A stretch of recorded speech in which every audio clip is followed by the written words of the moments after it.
Me estimuló mucho la primera mesa. Entonces, tengo que confesar, no al modo como nos incita Facebook y las redes sociales a confesarnos y a desnudarnos, pero supongo que algo de esa producción de subjetividad me toca, que me vi impelido a escribir unas notas para empezar esta mesa, pero no lo había previsto así, tenía una idea de iniciar y presentar la mesa de otra forma. Entonces, se me ocurrió apuntar esto en virtud de las reflexiones que me suscitó, las ponencias y las preguntas del público. ¿Qué tipo de sociedad habitamos? O más bien, nos habita. ¿Es posible concebirla desde la globalidad? Una gran aldea en la que se diluyen las diferencias. ¿Realmente si existiesen esas diferencias? ¿Cuáles son las identidades de estos sujetos? ¿O hay una identidad omniabarcante desde un mundo digital cada vez más conectado? No es fácil responder a estas interrogantes. Algunas de ellas, sin embargo, nos conduce a pensar si es la sociedad disciplinaria que descubrió Foucault en el siglo XX, quizás refiriéndose a la sociedad del siglo XIX, o una sociedad de control, como bien nos enseñó luego Deleuze, que sin excluir lo disciplinario desplaza su acento a una referencia más elaborada y sutil que el panóptico de Bentham. Quizás el acento actual en el capitalismo financiero operativo borra la presencia de un amo visible, que se da a ver en su fuerza de coacción. Estamos hoy ante un poder que ha hecho un pasaje de la prohibición a la permisión. Ya no se procura hacernos sumisos, sino dependientes. La actualidad está marcada no por un discurso de la negatividad, la restricción, sino de la más traslúcida positividad. Puro exceso, que nos seduce e incita sin la cuota impositiva del deber a no ceder al límite. El mensaje es: todo es posible, si quieres, puedes. Quizás allí el psicoanálisis tiene algo que decir. Le voy a dar la palabra, en primer lugar, a Javier Montejo, que es profesor del máster de psicoterapia psicoanalítica, trabaja en servicios sociales, también es investigador en historia del psicoanálisis y ha preparado una intervención que se llama Crisis, Dimensión Estructural del Psicoanálisis.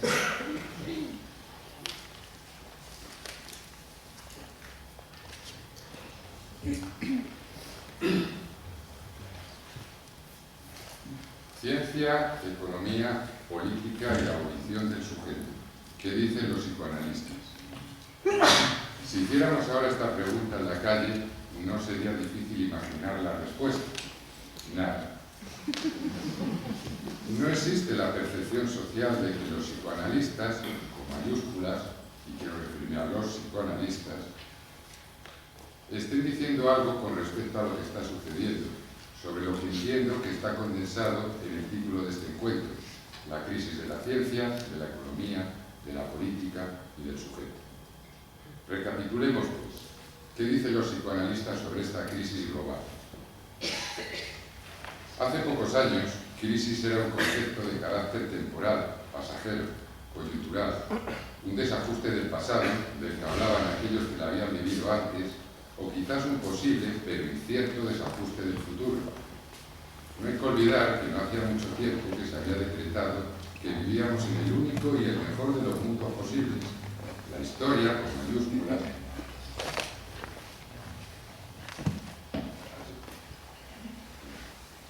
¿Ahora? Es que lo ha apagado. Al revés. No. Bueno. Hace pocos años, crisis era un concepto de carácter temporal, pasajero, coyuntural, un desajuste del pasado del que hablaban aquellos que la habían vivido antes, o quizás un posible pero incierto desajuste del futuro. No hay que olvidar que no hacía mucho tiempo que se había decretado que vivíamos en el único y el mejor de los mundos posibles. La historia, otra vez con mayúsculas, había llegado a su fin, había proclamado Francis Fukuyama. ¿Pero qué significa esa mágica palabra que ha cambiado nuestras supuestamente alegres seguras y satisfechas vidas. ¿Qué significa crisis? Corominas, en su prestigioso diccionario etimológico, nos cuenta que crisis viene de la palabra griega crisis con K, y que tiene dos acepciones más o menos complementarias. La primera, crisis, es mutación grave que sobreviene en una enfermedad para mejoría o empeoramiento. Aquí nos llevábamos la primera sorpresa. La crisis no es la enfermedad, es algo que ocurre para que ésta termine. Eso sí, la resuelve curándonos o matándonos. La segunda acepción es momento decisivo en un asunto de importancia. Ferrater Mora, en su diccionario de filosofía, nos ofrece un poquito más de luz y nos dice que crisis es equivalente a juicio, elección o decisión. El sentido originario de crisis es juicio, en tanto que decisión, final sobre un proceso. Elección y en general terminación de un acontecer en un sentido o en otro. La crisis resuelve una situación, pero al mismo tiempo designa el ingreso en una situación nueva que plantea sus propios problemas. Creo que esta segunda definición nos es a nosotros mucho más útil a la hora de pensar qué podemos decir los psicoanalistas. Pero como es bien sabido que nosotros, los psicoanalistas, somos gente sosegada y poco dada a la acción, conviene hacernos una pregunta previa. Más allá de lo que yo, psicoanalista, aquel, psicoanalistas, podamos decir, los psicoanalistas como grupo, como institución, como imaginario social, debemos decir algo. Como historiador del psicoanálisis, lugar desde el que estoy hablando aquí ahora, esta pregunta me es muy cercana y constante. Espero de poder decir algo que aclare esta pregunta o al menos ser capaz de sostenerla. Entre los psicoanalistas, nuevamente con mayúsculas, esta es una vieja pregunta. Mucho más vieja de lo que nosotros mismos, psicoanalistas con minúsculas, queremos saber. Realmente es una pregunta fundante que ha marcado los orígenes y el devenir del psicoanálisis. Se nos enseña que el psicoanálisis ha tenido y tiene continuas crisis, pero se nos oculta, con nuestra neurótica novela familiar, que esta, la crisis, lejos de ser algo pasajero y coyuntural, que, un desarreglo periódico, es una dimensión estructural que nos configura y nos constituye. Voy a intentar explicarlo. Si acudimos a la historia, los psicoanalistas hemos de remontarnos, como nos enseñó ya Freud, al origen de nuestros mitos sobre nuestro nacimiento. Y así, aunque ya en 1902 Freud había construido un pequeño grupo de partidarios con los que se reunía a charlar, fumar y cambiar ideas los miércoles por la noche en la sala de espera de su consultorio, no en su consultorio, que era más grande, difícilmente podríamos hablar de ellos como los psicoanalistas todavía con mayúsculas. Tan solo era el grupo de partidarios que, en el mejor de los casos, aspiraban a ser discípulos del profesor Freud. Ni siquiera algunos años después, cuando en abril de 1908 decidieron reunirse todos, los de Viena, los de Berlín, los de Londres, los de Budapest y los de Zúrich, en Salzburgo, que les pillaba a todos más o menos en mitad de camino, eran aún los psicoanalistas. Aquella reunión, que luego ha sido renombrada de manera casi heroica como primer Congreso Psicoanalítico Internacional, fue convocada de una manera mucho más sencilla. Se llamó Primera Reunión Privada de Psicología Freudiana. No eran muchos, sumaban solamente 42, incluyendo acompañantes, y ciertamente la mayoría de ellos no practicaba aún el psicoanálisis, entre otras cosas porque no sabían cómo hacerlo. Justamente por ese motivo, Freud aquel día decidió dedicar su intervención, que duró casi 5 horas, a presentar cómo había desarrollado un tratamiento psicoanalítico, el caso del hombre de las ratas.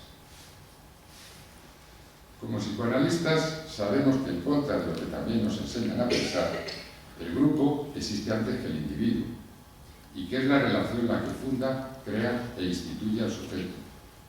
No existían psicoanalistas singulares, yo, este o aquel, hasta que existieron los psicoanalistas con mayúscula como grupo, como institución, como un imaginario social fundante de un psicoanalista concreto y singular. El acto precede al ser, la existencia a la esencia, En el principio fue la acción, son las palabras finales de Freud en Totem y Tabú. Volviendo al momento, al acto fundante de 1908, al momento en que los psicoanalistas comenzábamos a existir y poder decir algo, porque antes de existir no se puede decir nada. En aquel momento surgió la crisis. No tiempo después, con las que hemos estudiado todos, de Adler, Jung, Klein o Lacan, y no como desajuste, sino como una dimensión fundante y estructural. En aquellas jornadas, Otto Gross leyó una ponencia de la que desconocemos el título exacto, pero que quedó reseñado como perspectivas que abre el psicoanálisis a los problemas generales de la cultura. Aquella conferencia venía a dar respuesta a lo que nos reúne hoy aquí. ¿Qué podíamos decir los psicoanalistas con respecto a la crisis de la ciencia, la economía, la política, la moral, las relaciones entre hombres y mujeres, entre padres e hijos, el modelo de familia o las distintas maneras de vivir el sexo? Aquel fue el primer texto maldito de la historia del psicoanálisis, pero no el último. Se pueden citar otros que bien o se perdieron o tardaron años en lograr ser publicados y recuperados.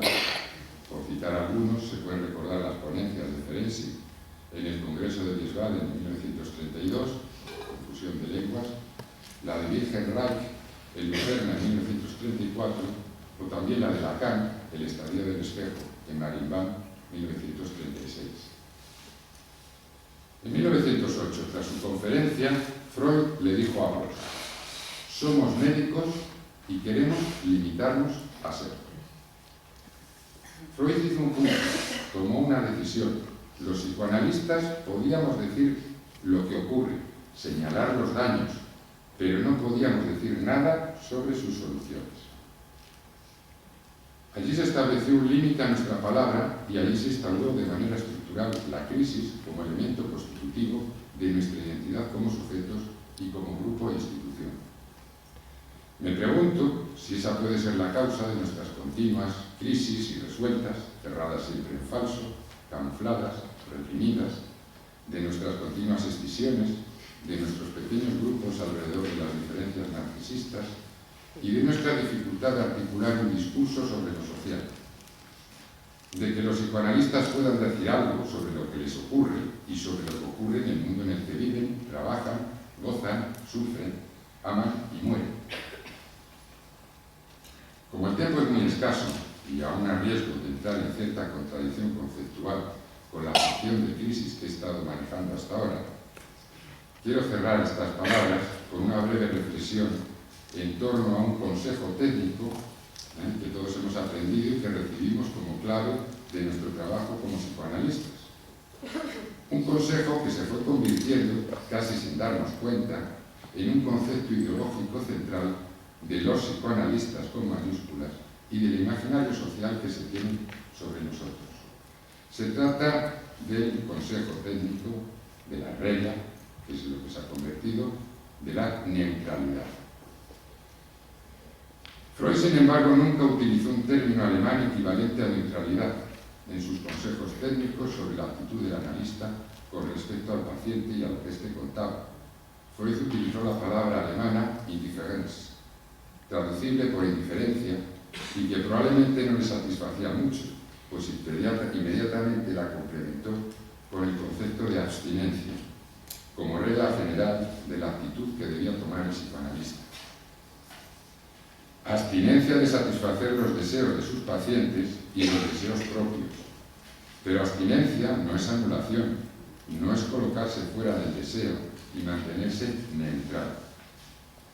Curiosamente, casi todos los diccionarios de psicoanálisis, a la vez que reconocen este hecho, que Freud nunca utilizó ese término equivalente a neutralidad, y señalan que este proviene de la traducción inglesa de Strachey, coinciden en señalar que la actitud del psicoanalista se caracteriza por una neutralidad benevolente, término que curiosamente, también algunos señalan, es un término exportado del lenguaje diplomático.